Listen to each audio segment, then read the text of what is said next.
Kemudian hubung kait ayat ini dengan ayat yang sebelumnya.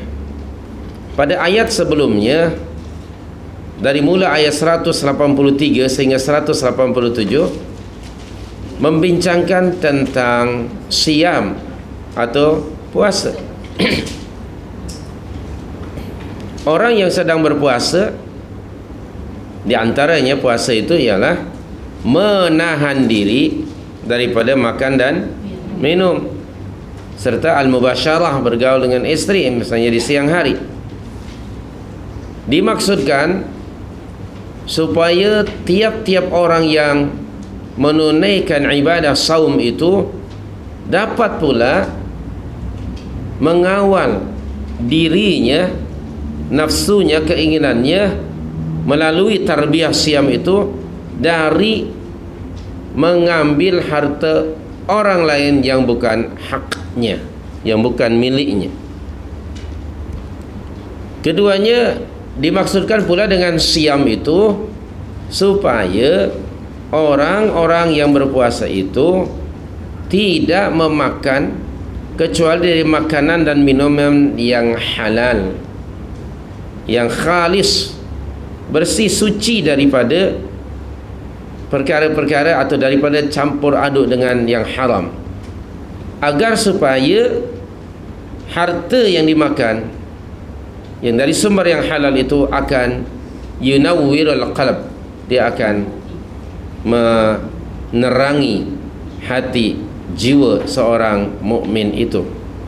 Dan kemudian dengan memakan harta dari sumber yang halal, maka harta itu akan menambah lagi basirah, penglihatan jiwanya dalam melihat sesuatu, dan juga ia akan memberi implikasi kepada orang itu. Ia dapat meningkatkan kualiti dan kuantiti ibadahnya kepada Allah Subhanahu wa ta'ala.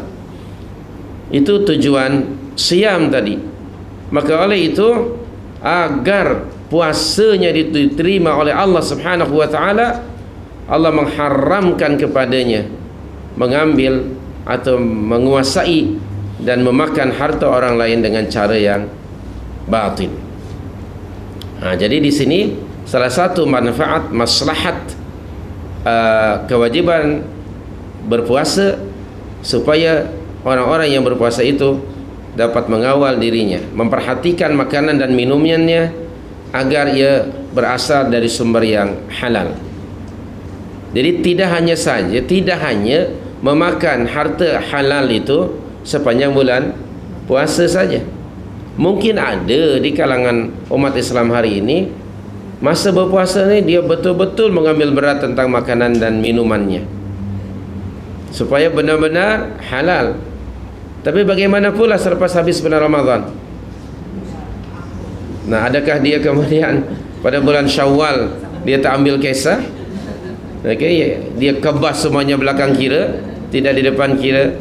Nah, harapannya seorang mukmin tu setelah dia melalui ibadah siam, agar dia mengambil berat soal makanannya, berterusan dapat mengawal dirinya dari melakukan perkara-perkara yang haram, termasuk dalam urusan mendapatkan hartanya, supaya ia benar-benar hanya dari sumber yang halalan tayyiban mubarakan fihi. Nah, disitulah di antara hubung kait ayat ini dengan ayat yang sebelumnya.